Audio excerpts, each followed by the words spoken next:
अस्सलाम वालेकुम नाज़रीन, प्रोग्राम न्यूज़ नाइट में खुशामदीद और मैं हूं आपका मेज़बान नजम वली ख़ान। नाज़रीन, जब हम लाहौर की बात करते हैं तो लाहौर के साथ ऑरेंज लाइन मेट्रो ट्रेन की बात करते हैं। एक मेगा प्रोजेक्ट है जिसको हुकूमत हर सूरत में जल्द अज जल्द मुकम्मल करना चाहती है। इसके लिए बड़े हंगामी बुनियादों पर काम हो रहा है और इस सिलसिले में जो मुख्तलिफ़ इक़दामात किए जा रहे हैं उनके हवाले से बाज़ सवालिया निशान सामने मौजूद हैं। आज भी इसी किस्म के एक फ़ैसले की खबर हमारे रिपोर्टर अली रामी ने ब्रेक की है। एलडीए के अफसरान के लिए ख़ुसूसी तौर पर हुकूमत से एक पैकेज मांगा जा रहा है और ये कहा जा रहा है कि जिस तरह मेट्रो ट्रेन रावलपिंडी पर काम करने वाले जो मुलाज़मीन थे उनको ख़ुसूसी पैकेज दिया गया था, इसी तरह लाहौर में एलडीए से ताल्लुक़ रखने वाले इदारों से जो अफसरान वहाँ पर काम करेंगे उनको भी ख़ुसूसी पैकेज दिया जाए, उनको इजाफ़ी तनख्वाहें दी जाएँ। यहाँ पर इससे कई सवाल पैदा होते हैं। एक सवाल तो ये पैदा होता है कि क्या सिर्फ़ एलडीए के अफसरान हैं जो इजाफ़ी काम करते हैं, जो ज़्यादा काम करते हैं? क्या हमारी पुलिस, जब हम मुहर्रम आते हैं, जब रमज़ानुल मुबारक होता है, या इससे हट कर भी आप ऑरेंज लाइन के हवाले से भी देख लें, वहाँ पर सिक्योरिटी का जो इशू हो, तो क्या पुलिस एहलकार वहाँ पर काम नहीं करते? क्या कॉरपोरेशन की और बल्दिया की जब हम बात करते हैं वहाँ पर इजाफ़ी काम नहीं होता और इसी तरह बाकी तमाम महकमे मुख्तलिफ़ हवालों से काम करते हैं, तो सिर्फ़ एलडीए के अफसरान क्या वो बरहमन हैं और बाकी तमाम इदारे जो हैं वो शूदर की हैसियत रखते हैं? ये सवाल अपनी जगह पर आ जाता है। दूसरी बात ये है कि हम मेट्रो के बाद अब ये जो दूसरा बड़ा मंसूबा है ऑरेंज लाइन का, ये हम कर्ज़ लेकर, चीन से कर्ज़ लेकर बना रहे हैं। ये कर्ज़ है जिसको अदा किया जाना है बहरहाल। तो कर्ज़ा अभी मिला नहीं है। राल आहद चीमा साहब की पहले टपक पड़ी है।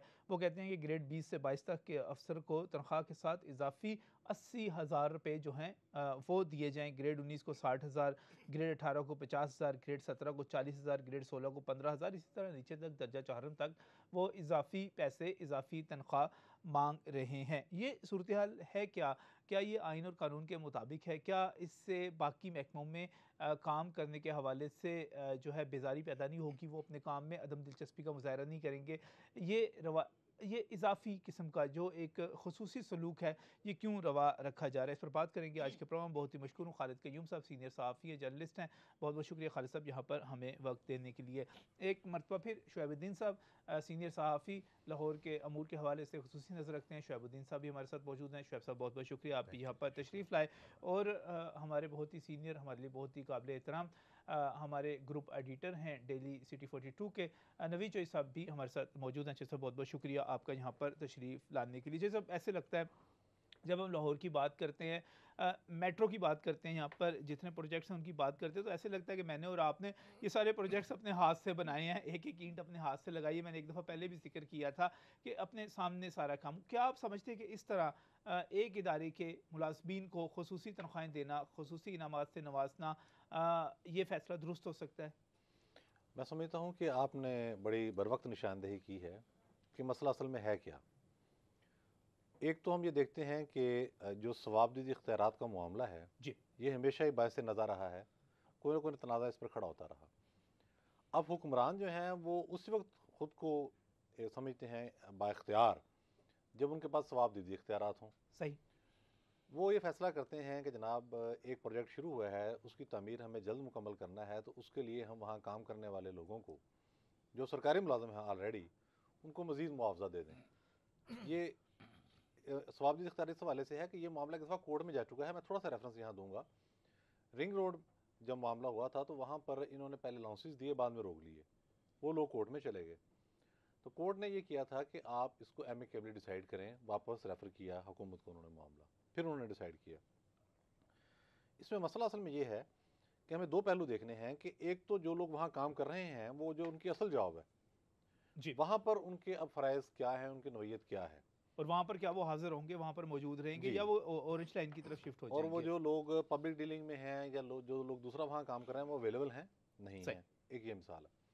दूसरा मामला ये है कि यहाँ उनके काम की नौइयत क्या है, वो अज़ाफ़ी टाइम दे रहे हैं या वो रूटीन का टाइम दे रहे हैं या दोनों जगह से गायब हैं।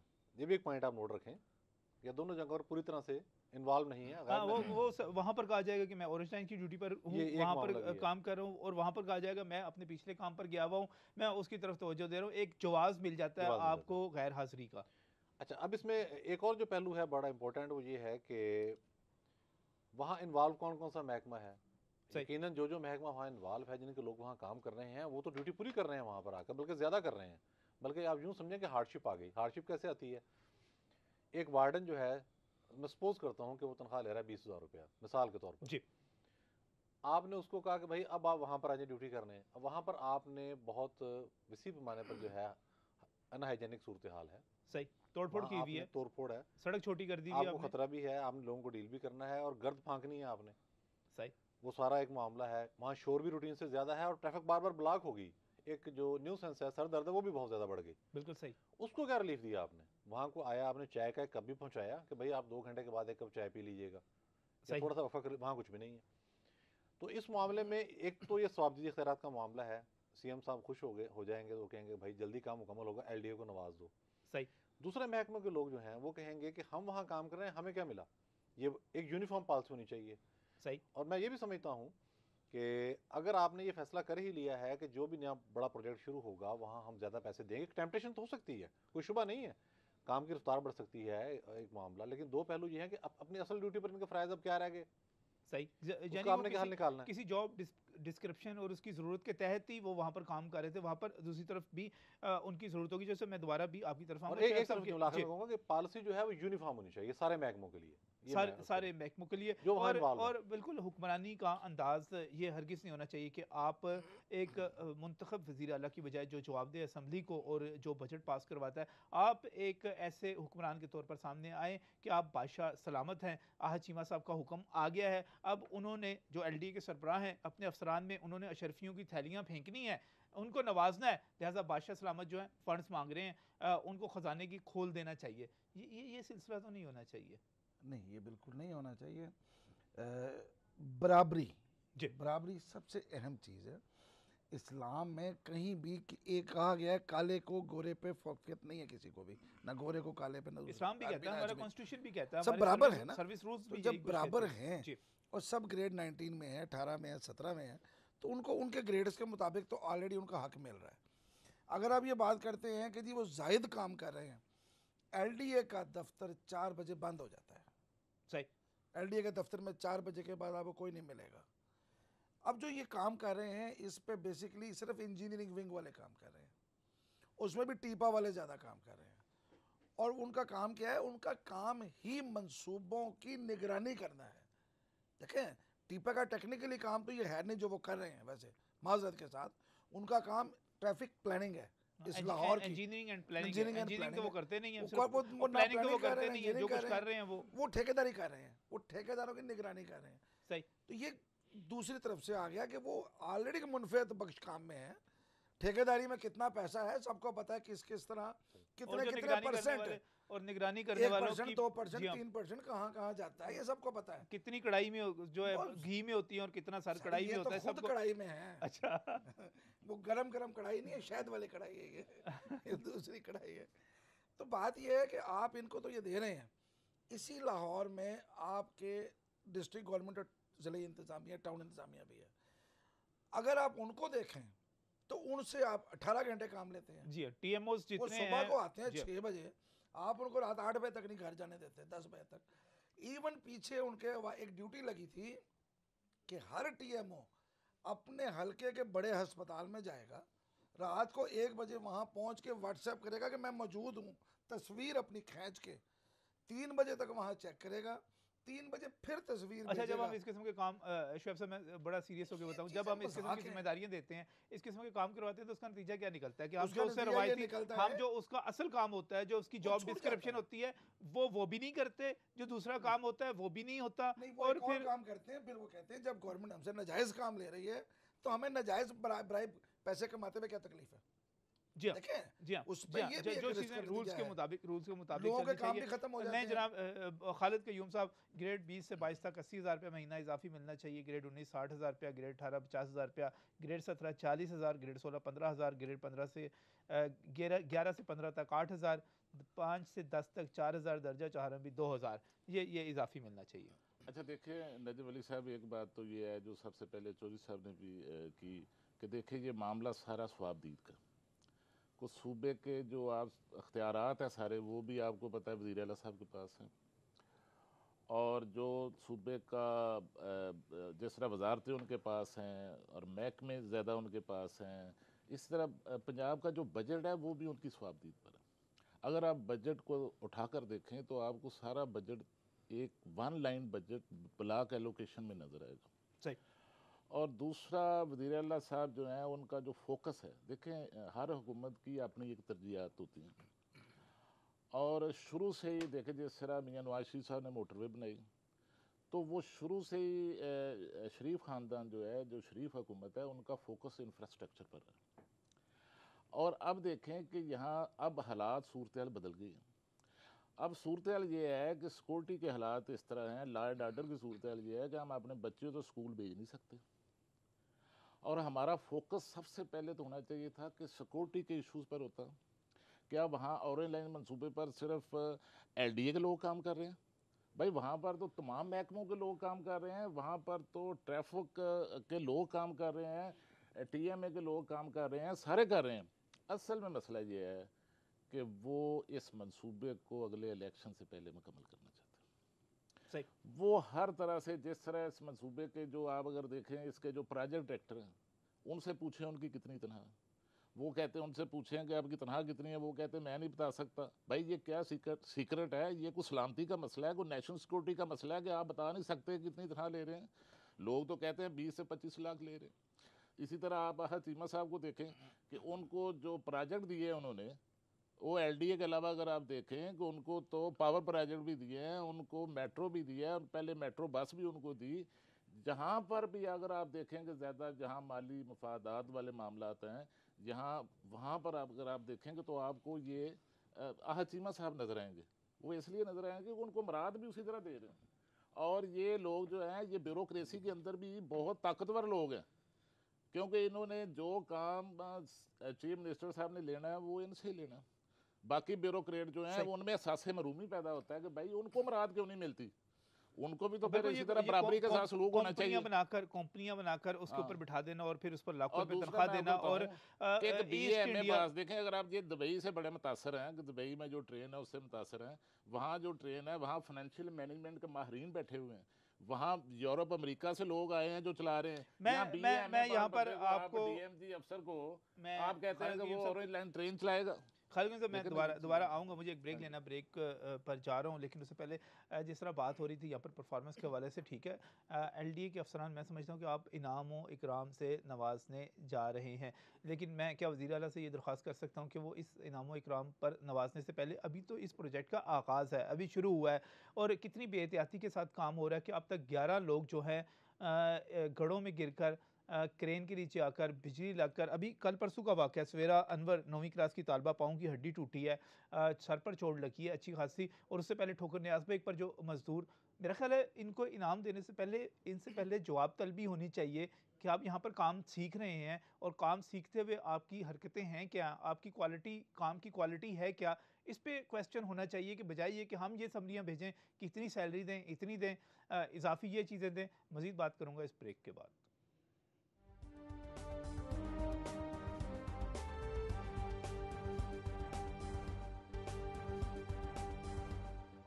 Welcome back from break. नाज़रीन, बात कर रहे हैं उस समरी के हवाले से, उस तजवीज़ के हवाले से, उस सिफारिश के हवाले से जो LD के अफसरान के लिए की जा रही है कि उनको इजाफी तनख्वाहें दी जाएँ। हम उन इजाफी तनख्वाहों की मुखालफत इसलिए नहीं करते कि वो इजाफी काम करेंगे। मैं ये कह रहा हूँ, और हमारे जितने यहाँ पर पैनलिस्ट हैं वो ये कह रहे हैं कि क्या बाकी इदारे वहाँ पर काम नहीं कर रहे? जैसे नवीद चौधरी साहब ने अभी यहाँ पर निशानदेही की कि वार्डन जो हैं उनकी ड्यूटी कितनी सख्त हो जाएगी। क्या वार्डन्स के लिए वहाँ पर किसी के इंसेंटिव का वहाँ पर ऐलान किया गया, जो ट्रैफिक को कंट्रोल करेंगे उस इलाके में जहाँ पर कंस्ट्रक्शन हो रही है, जहाँ पर बिजली की तारें कटी हुई हैं? क्या सुई गैस के मुलाजिम जहाँ पर गैस जहाँ तामीर करेंगे वहाँ पर पाइप कटेंगे, पानी के पाइप जो हैं उनकी मुंतकली होगी? इवन आप यहाँ पर बाकी तमाम स्टाफ, रेवेन्यू स्टाफ को देख लें, वो तमाम अपनी जगह पर काम करें, तो क्या उनके लिए आप इंसेंटिव का ऐलान कर रहे हैं? या कुछ लोग आपके प्यारे, में दोबारा डिबेट पर भी जाऊँगा, लेकिन उस डिबेट पर जाने से पहले आप कह सकते हैं कि अपोजिशन का काम ही तनकीद करना है, मीडिया का काम भी आप कह सकते हैं सिर्फ तनकीद करना है, लेकिन क्या ये तनकीद मनतकी है, जायज़ है, इसमें पॉइंट्स उठाए जा रहे हैं? अपोजिशन के अरकान मियाँ महमूद रशीद समेत जो दीगर हैं अरकान असम्बली क्या कहते हैं? आज हमारे नुमाइंदे उमर असलम ने उनसे भी बात की है, पहले वो देखते हैं। ये मंजूर नज़र हैं वज़ीर आला साहब के, और क्यों मिल रही है? अरबों रुपए पहले मेट्रो बस पे भी मिली थे, अब फिर मिल रहे हैं। हम इसको एक्सपोज करेंगे, इसको कंडेम करते हैं। हम नहीं, हम कंडेम करेंगे। मैं समझता हूँ इसको जो भी वो कर रहे हैं, इसके अंदर से जितनी कमीशनें हैं वो उन्हीं के ज़रिए कमाई जानी है। दूसरी बात यह है कि वहाँ पर ट्रैफिक वार्डन भी काम कर रहे हैं दिन रात, मुख्तलिफ बीमारियों का शिकार हो गए हैं। सिटी डिस्ट्रिक्ट गवर्नमेंट के एम्प्लॉयज़ भी हैं, दूसरे डिपार्टमेंट्स भी हैं, उनका कोई ख्याल नहीं है। उतर है हमेशा उनकी जेबें भरने में मददगार होते हैं, और उनके ख़ास जो नज़र करम जिन पे होती है वही वहाँ काम कर भी सकते हैं।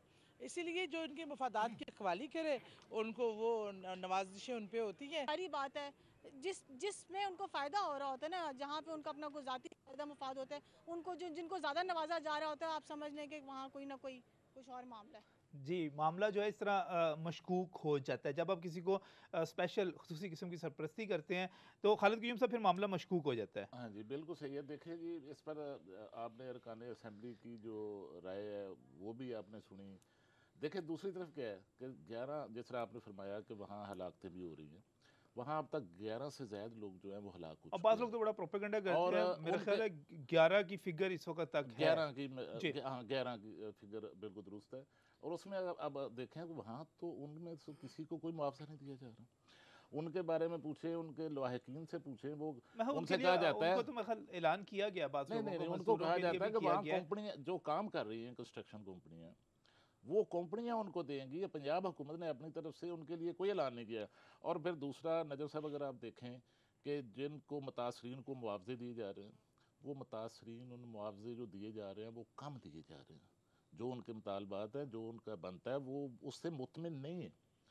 और वहाँ पर क्या हो रहा है कि वहाँ पटवारी, पुलिस, तहसीलदार, वो लोगों को देखिए, ये शिकायत आ रही हैं कि उनको धमकाया जा रहा है, उनको पूरे मुआवजे नहीं मिल रहे। कुछ ज्यादा तो जो मैं शिकायत आ रही है, समझता हूँ कि मैक्लोड रोड का इलाका जो है हाँ, उधर से आ रही है, क्योंकि वहां पर जमीन जो है फुटों के हिसाब से जी। करोड़ों रुपए में बनती है तो मैं समझता मरलों में। हूँ तो बाकी जगहों पे तो काफी इन्होंने हाँ, अच्छे अच्छे मैं मुआवजे समझता दिए हूँ हैं। कि देखें, अगर ये इस तरह की इजाफी मराद देने से पहले मुतासरीन को तो पैसे पूरे दें।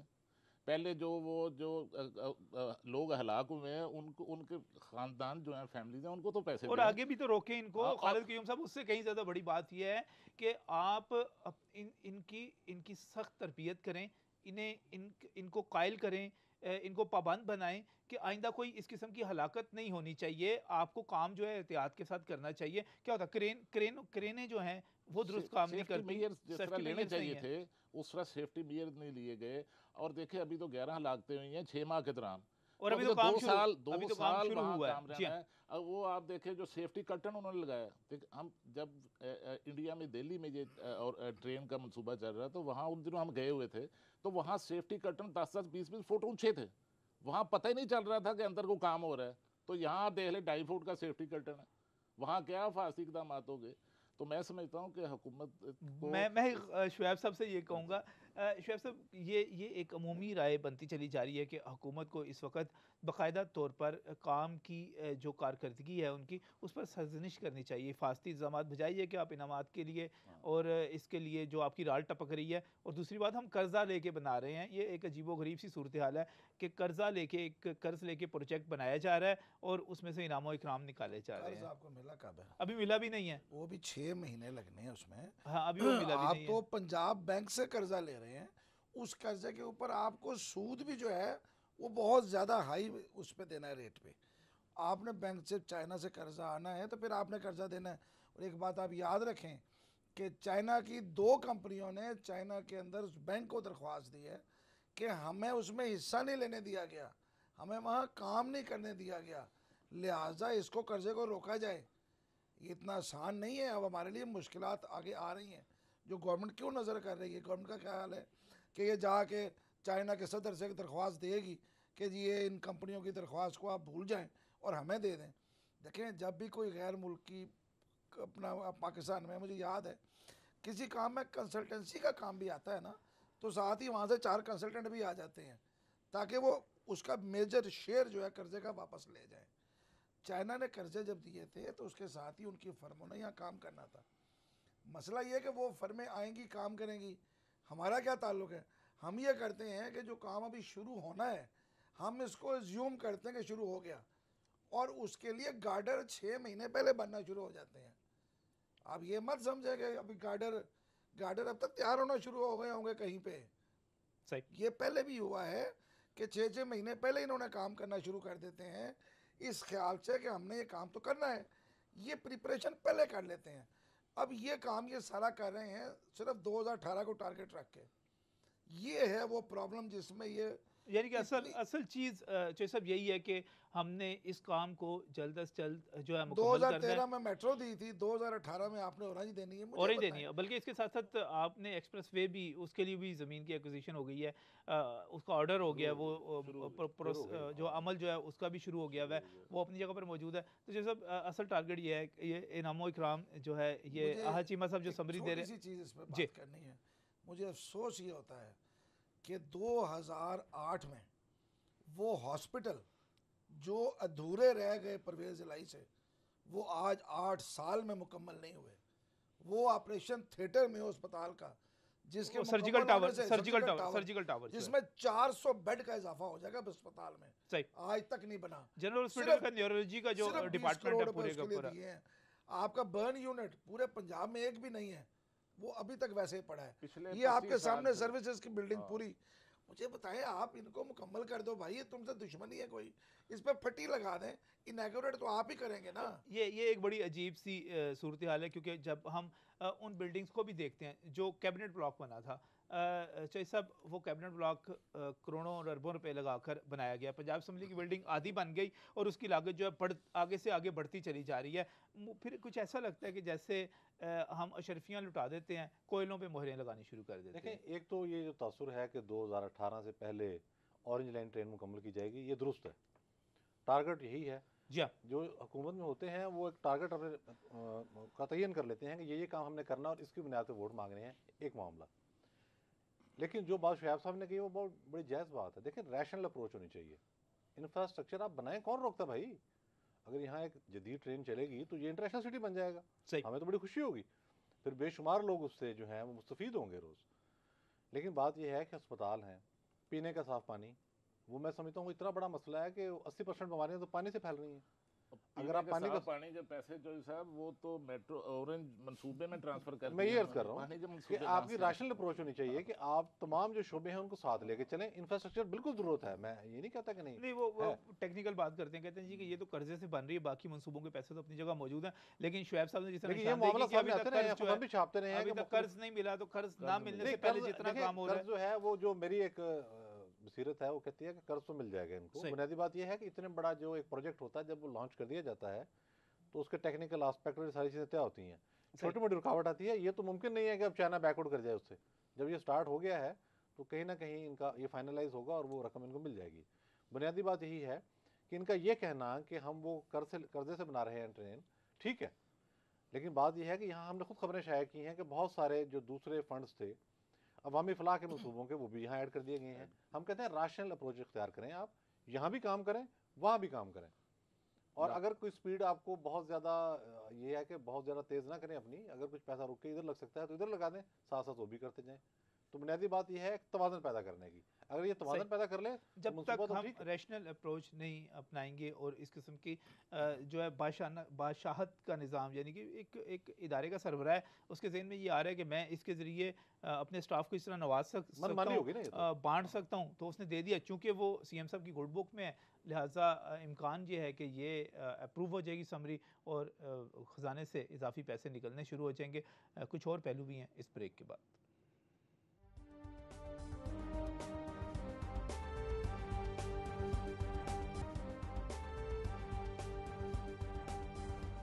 वेलकम बैक फ्रॉम द नाज़रीन। बात कर रहे हैं उन अखराजात के हवाले से जो ऑरेंज ट्रेन पर इजाफी होने जा रहे हैं।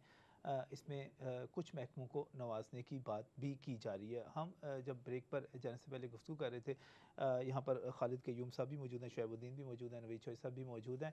तो बात ये हो रही थी कि जब अशरफियाँ लुटा दी जाती हैं तो फिर कोयलों पर मोहरें लगाई जाती हैं। मैं वज़ीर आला पंजाब में की तरफ से जब भी कभी कोई सेक्रेटरीट में कोई चीज़ होती है तो हमें पता चलता है कि वहाँ पर तो बहुत ही सादगी का मुजाहरा किया जा रहा है। आप लंच के नाम पर दाल चावल पेश किए जा रहे हैं, चाय के साथ लवाजमात गायब किए जा रहे हैं। क्यों? क्योंकि वज़ीर आला बचत करना चाहते हैं। लेकिन जो सब एक तरफ ये हल किया जाता है, बचत का पैगाम दिया जाता है, कहा जाता है कि हम जी बिल्कुल गैर ज़रूरी अखराजात नहीं करते, और दूसरी तरफ अगर वर्ल्ड बैंक के प्रेसिडेंट इस वक्त लाहौर में मौजूद हैं और उनकी मौजूदगी पर सिर्फ एक खाने पर जो हमारे पास अंदाज़ा तखमीना मौजूद है, 1.5 करोड़ रुपए की रकम जो है एक डिनर पर खर्च की जा रही है। 1.5 करोड़ रुपया एक बहुत बड़ी रकम होती है। तो आप इसको किस तरह कंपैरिजन किस तरह करते हैं इस पॉलिसी का? तो आप सुनते हैं कि 1.5 करोड़ रुपया एक शैये पर खर्च हो रहा है तो बहुत ज़्यादा लगता है जी, लेकिन हमें रियलिस्टिक अप्रोच अपनानी चाहिए। एक बात तो ये है कि ये जो दौरा है, ये जो शैया रखा गया है, ये समझें कि इन्वेस्टमेंट प्रोजेक्ट का एक हिस्सा है।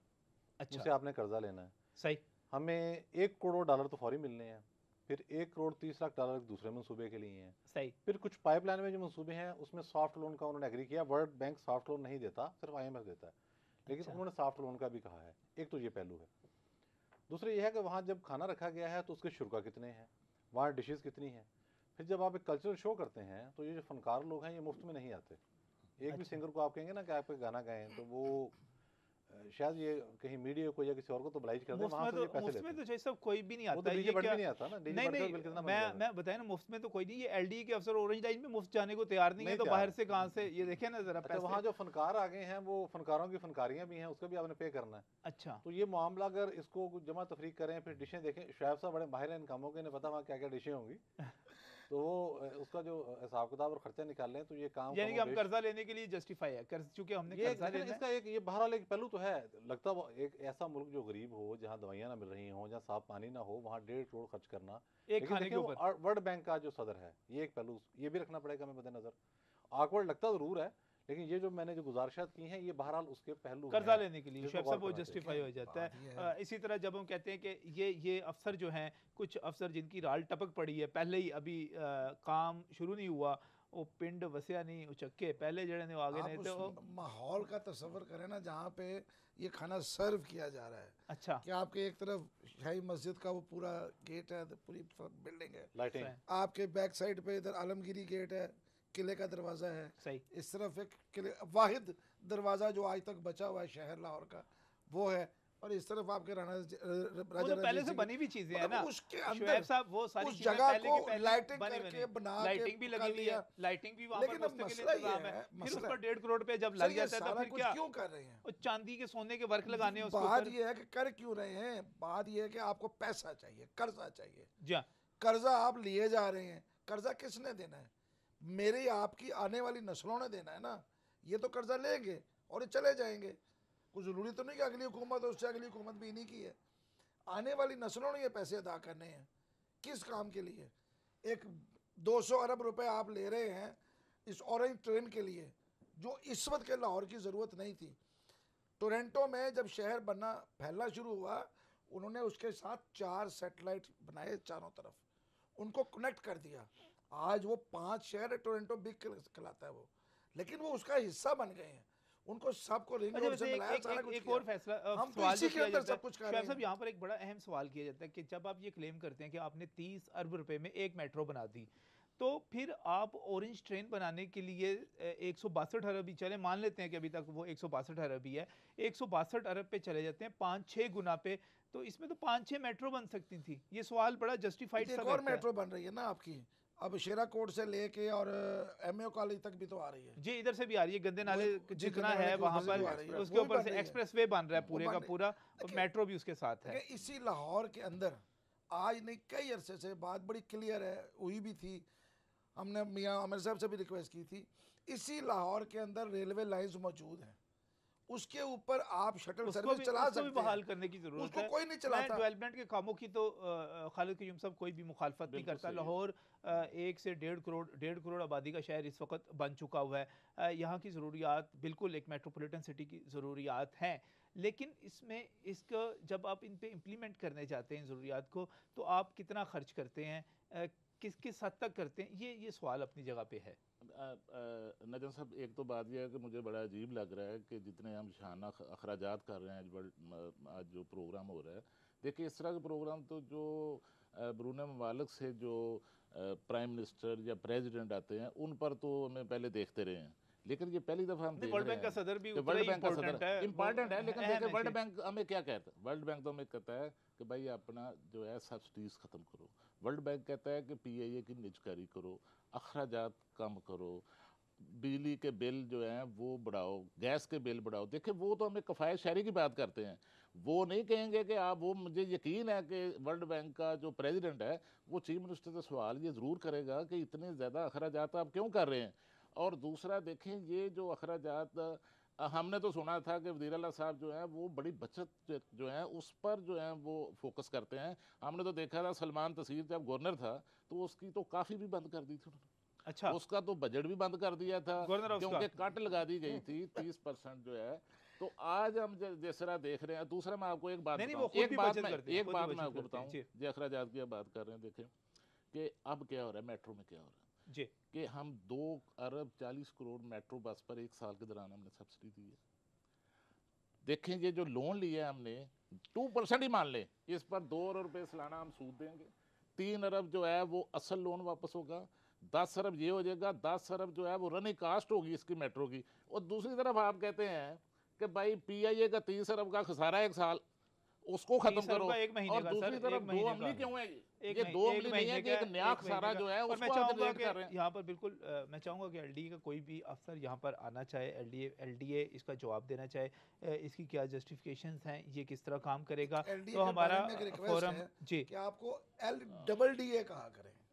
अच्छा, ये LDA नहीं है, वो जो उनकी ये छेड़ बन गई अब लाहौर- डिस्ट्रक्शन नहीं, के हवाले से। लाहौर डिविजनल डेवलपमेंट अथॉरिटी अभी है, अच्छा, इसकी हदूद डिवीजन्स पे हैं। अच्छा, मैं समझा कि आप ठीक। वो बात करना चाह रहे हैं कि इसको लाहौर डेवलपमेंट अथॉरिटी की LDA बजाय भाई हदूद लाहौर बहुत बड़ी हो गई है। डिस्ट्रक्शन अथॉरिटी भी का कहने इसके लग पड़े हैं वो बात, बंदे हैं वो ही अपनी नहीं, जगह पे काम अब करते सही। नहीं है। इनाम हदूद के बढ़ हवाले गई है। से, इनाम के हवाले से जब इनाम मिलने का कल्चर आ जाता है तो फिर क्या होता है चौधरी साहब, ये एक अलहदा पूरे का पूरा एक इस पे वर्क करने की ज़रूरत है। बहरहाल ये तफरका पैदा करेगा, ये दूसरे तमाम जो मुलाजमीन हैं उनके लिए मसाइल उनको पैदा होंगे। और फिर दूसरी बात ये होगी कि फिर यही लोग जो हैं दोबारा काम नहीं करेंगे बग़ैर इनाम के, लालच के। जब तक उनको इजाफी आप किसी भी जगह पे काम करवाना चाहेंगे तो वो काम करने के लिए तैयार नहीं होंगे।